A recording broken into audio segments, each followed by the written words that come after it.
আল্লাহ নবীজির প্রথম বিয়ের খুতবা কে পড়ছে ওলামাদেরকে জিজ্ঞাসা করেন। খাদিজাতুল কুবরা রাদিয়াল্লাহু তাআলা আনহার সাথে যখন বিয়ে হয়, খুতবা কে পড়ছে, কোন মুফতি, কোন মুহাদ্দিস, কোন আলেম পড়ছে? ওই বিয়ের খুতবা তো আবু তালেব নিজে পড়ছে। এমন খুতবা পড়ছে কিয়ামত পর্যন্ত কোন মুহাদ্দিসের পক্ষে ওরকম খুতবা দ্বিতীয় বানানো সম্ভব না। আমার মনে হয় দ্বিতীয় খুতবা বানানো সম্ভব না, যে ৪৪ বছর বাতিজাকে সিনার ভিতরে রাখছেন। চলেন একটা দিয়া বুঝাই, যদি বুঝে আসে। আনাস ইবনে মালিক রাদিয়াল্লাহু তাআলা আনহুর বাসায় মেহমান আসছেন, তো দস্তরখান বিছাইছেন, দস্তরখানে ময়লা ছিল, তো উনি উঠায়া, সামনে চুলা জ্বলতেছিল, মেহমানের জন্য পাকশাক হইতেছিল, উনি দস্তরখান উঠায়া চুলার ভিতরে নিক্ষেপ করছেন। সবাই তাকায় তাকায় দেখতেছিলেন যে এটা কি করলো, এটা তো পুরা ছাই হয়ে যাবে। একটু পরে উনি বাহির করে নিয়ে এসে ঝাড়া দিছেন, ময়লা পরিষ্কার, আগুন ময়লা খায়া ফেলছে, ছাই বানায়া দিছে, ঝাড়া দিছেন, পরিষ্কার হয়ে গেছে, দস্তরখান বিছায়া দিছেন। সবাই জিজ্ঞাসা করছে, আনাস এই জাদু কোত্থেকে শিখলে? তো বলতেছে এটা জাদু না, এই দস্তরখানি আল্লাহ রসুল খাইছিলেন আর এটার ভিতরে হাত মুছছিলেন, ওই দিন থেকে আমি দস্তরখানকে এইভাবে পরিষ্কার করি। ময়লা তো খায় বটে, কিন্তু দস্তরখানের একটা সুতা খাওয়ার ক্ষমতা রাখে না। যেই রসুলের হাতের ছোঁয়া লাগলে দুনিয়ার আগুন পাওয়ারফুল যতই হোক একটা সুতা জ্বালানোর ক্ষমতা রাখে না। আবু তালেবকে আল্লাহর রসুল নিজের হাতে কবরে রাখতেছিলেন আর চিৎকার দিয়া বলতেছিলেন, আম্মি আম্মি মা তারাক্তালি সাবিলা, চাচা আপনার ঋণ শোধ করতে পারলাম না, আপনি আমার জন্য শোধ করার কোন রাস্তা রাখলেন না। বলছিলাম কলেমা পড়েন, পড়লেন না, বলছিলাম ঠোঁট হেলান, হেলাইলেন না। যদি চুপও থাকতেন তো কিছু একটা করার সুযোগ ছিল। আপনি তো মৃত্যু লগ্নে একটা চিৎকার দিয়া মক্কাবাসীকে শোনায়া দিলেন, আলা মিল্লাতি আব্দুল মুত্তালিব। আব্দুল মুত্তালিবের মিল্লতের উপরে, ধর্মের উপরে আমি চলে যেতেছি। সত্য এটাই। কয়দিন আল্লাহর থেকে দূরে থাকা, আল্লাহর থেকে যে দূরে, আমি তো একটা দিয়ে আপনাদেরকে প্রমাণ দিলাম যে 5 ওয়াক্ত নামাজ মাত্র 1 ঘন্টার জন্য আল্লাহ ডাকে। আরে 1 ঘন্টাও লাগে না আমাদের নামাজ। এখন যদি এখানে বলেন অনেকে যে নামাজ তো আমি কিছু জানি না, আমি নামাজ কি করে পড়বো? এই উম্মতের জন্যই আল্লাহ করছেন, কিচ্ছু পড়তে হবে না। ইফআলু কামা ফাআলাল ইমাম, ইমাম যেমন করে তুমি এমন করতে থাকো, ইমাম তোমার সব পড়া ইমামের পড়া হয়ে যাবে। তোমার পড়া ইমাম পড়া দিবে, কেরাত ইমাম পড়া দিবে, সব ইমাম পড়া দিবে। তুমি চেষ্টা করতে থাকো, পারলে পারলা, না পারলে চেষ্টার পরেও যদি পারলা না, তারপরেও আমরা গ্রহণ করে নিব। এই উম্মতের জন্য সুযোগ কোন উম্মতের জন্য ছিল না। আফসোস, আল্লাহর থেকে দূরে, আল্লাহর থেকে উম্মত দূরে। কয়দিন দূরে থাকবো? কয়দিন? 60-70 বছর? এই জন্য আসেন, কথার শেষ জায়গায় চলে আসছি, আসেন আন্না। 2টা কাম যদি করতে পারি তাইলে হয়তো আল্লাহর কাছে আসতে পারবো, আল্লাহ আমাদের কাছে হবেন। কারণ আল্লাহর ওয়াদা, আল্লাহর ওয়াদা দেখাবো, আল্লাহর ওয়াদা। আমি প্রথম কাজ যদি করতে পারি, প্রথম কাজ যদি করতে পারি, এই মজমা যদি আজকে বা যেই পর্যন্ত আওয়াজ যায়, যে কান পাইতা শুনতেছে, সে যদি আজকের থেকে, এই মুহূর্তের থেকে হাত উঠায় আল্লাহকে বলে যে মালিক আমি পিছনের জন্য তওবা করলাম, কি রাজি? কে কে রাজি দেখি যে আমি তওবা করলাম? বলেন মুখে, মনের থেকে যে তওবা করলাম, আল্লাহ কবুল করুক। এতটুকুই যথেষ্ট। কেন আল্লাহ ওয়াদা করতেছে ফাইন তাবু ফানা হাবিবুকুম, তুমি ইউটার্ন নিতে দেরি, ঘুরেই দেখবে আমি বন্ধু হিসাবে দাঁড়ায় আছি। ফাইন তাবু ফানা হাবিবুহুম, ফাইন তাবু ফানা হাবিবুহুম ইউহিব্বুত তাওয়াবিন ওয়া ইউহিব্বুল মুতাতাহহিরিন। এক তো পিছের জন্য তওবা করা, দ্বিতীয় হলো বিশেষ করে যুবকদেরকে বলবো, যুবক তোমার পায়ে হাত রেখা বলি, সারাদিন যদি কিছু করতে নাও পারো, কমসে কম ঘুমানোর সময় যখন ঘুমাইতে যাবে তো হাত দুটা উঠায় এতটুকু বইলা ঘুমায়ও যে মালিক সারা দিন দূরে ছিলাম, এখন ঘুমাইতে চললাম, ঘুম তো ঘুম না মউত, সকালে উঠাইলে উঠবো, না উঠাইলে চির নিদ্রা হয়ে যাবে।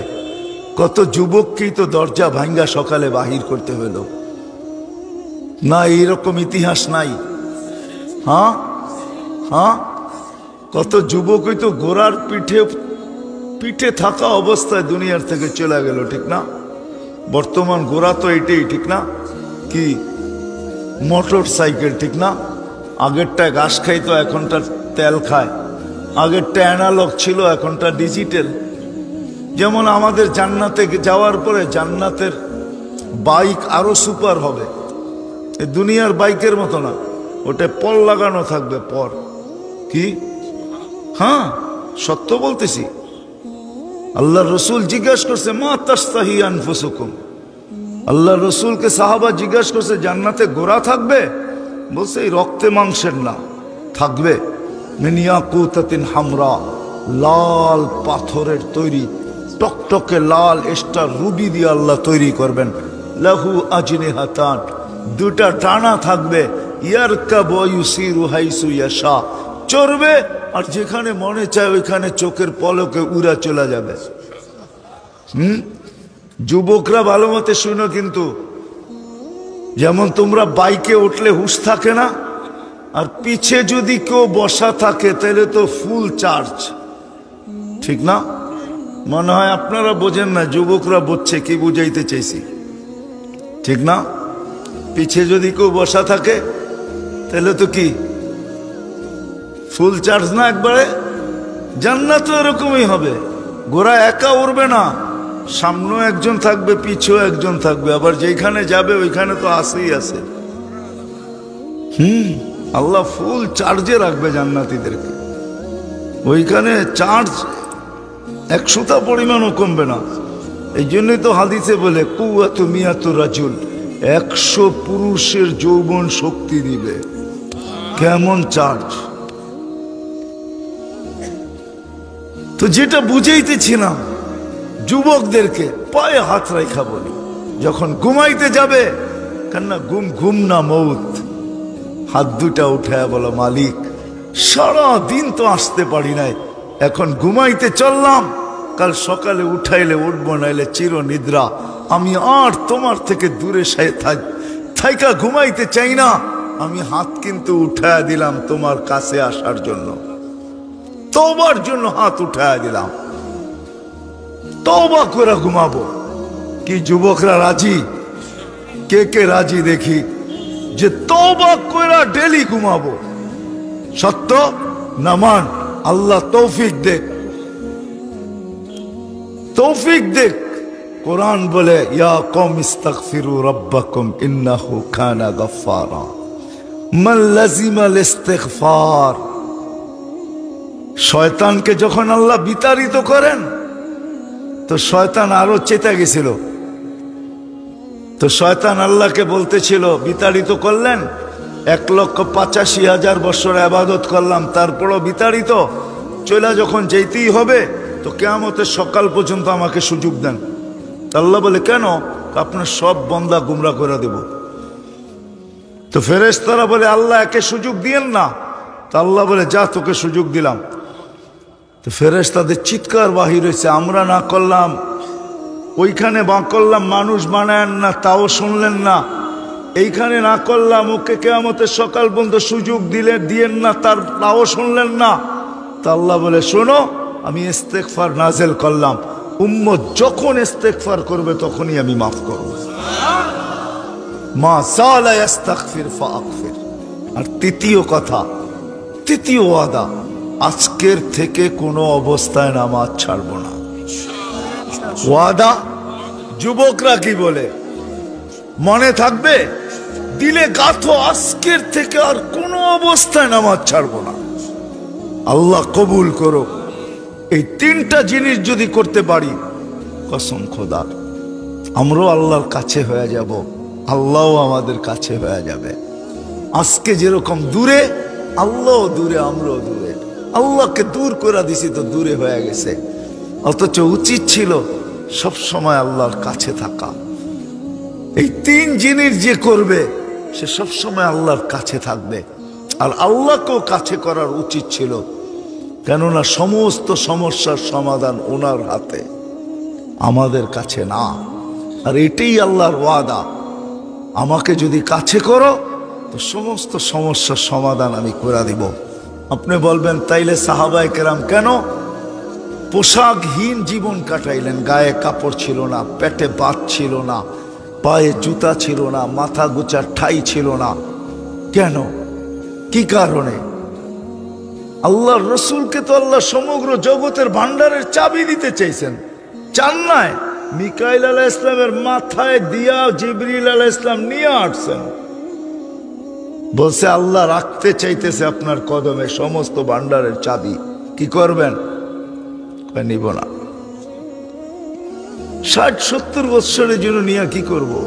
জিবরিল নিব না বলছে। ছোটটা মক্কার পাহাড় গুলাকে সোনা বানায় দিলাও, শীতলা জাল তু জিবালাতা তিহামাতা তাহাবা, এটা নিবেন না? কয় এটাও নিব না। 60-70 বৎসরের জন্য নিয়ে কি করব? কখন নিবেন ওটা পরের কথা। বলছে ওখানে নিব, ওইখানে একা নিব না, উম্মতকে সহ নিব। একা নিব না, উম্মত সহ নিব। সাহাবা নিতে পারতেন। আপনি প্রশ্ন করবেন, যদি আপনি যা বলেন এটাই সত্য, তো ওদের গায়ে কাপড় ছিল না কেন? পায়ে জুতা ছিল না কেন? মাথা গোছার ঠাই ছিল না কেন? দুনিয়ার কিছুই তো ওদের কাছে ছিল না। ছিল না কেন? ওনারা ছিল না কেন এটা না, ওনারা নেন নাই, এটাই সত্য। প্রমাণ দিছেন আমরা নিতে পারতাম। দেখো আমরা ইশারা করলে মেঘ আসে, আমরা টোকা দিলে ভূমিকম্প দূরভূত হয়, আমরা ইচ্ছা করলে জল আর স্থলের মতো, জলের ভিতরে ঘোলা ওরকম দৌড়াইতে পারি যেরকম স্থলের ভিতরে দৌড়াইতে পারি, পানিতে ওরকমই দৌড়াইতে পারি যেরকম স্থলে দৌড়াইতে পারি। আমরা চাইলে সূর্যকে থামায়া দিতে পারি, আমরা চাইলে অগ্নিগিরিকে হাতে আবদ্ধ, পাহাড়ে আবদ্ধ করতে পারি, আমরা চাইলে চিঠি দিয়া 4500 কিলোমিটার দরিয়ায় নীলের চিরাচরিত প্রথাকে ধূলিসাৎ করা কিয়ামতের সকাল পর্যন্ত তাকে পানি দিতে বাধ্য করতে পারি। পানি দিতেছে না, দেয় না? আমি তো 6 বার দেখছি দরিয়ায় নীল, আমি সুদান 6 বার গেছি, এখনো অতটুকুই পানি দিতেছে যত চিঠি দেওয়ার পরে দিছে, 1 ইঞ্চিও কমে নাই, আর কমবেও না। ওনারা নেন নাই 60-70 বৎসরের জন্য, ইচ্ছা করলে নিতে পারতেন। এই জন্যই তিনটা যদি করতে পারি, যে মেরে দোস্ত, একটা তো করলামই, আর একটা প্রতিদিন ঘুমানোর আগে তওবা করা, তওবা করে ঘুমায় যাওয়া, আর কোনো অবস্থায় নামাজ ছাড়বো পাক্কা তো? আল্লাহ আমাদের সবাইকে আমল করার তৌফিক দান করেন। ওমা আলাইনা ইল্লাল বালাগ। দোয়া সবা তো রাত্রের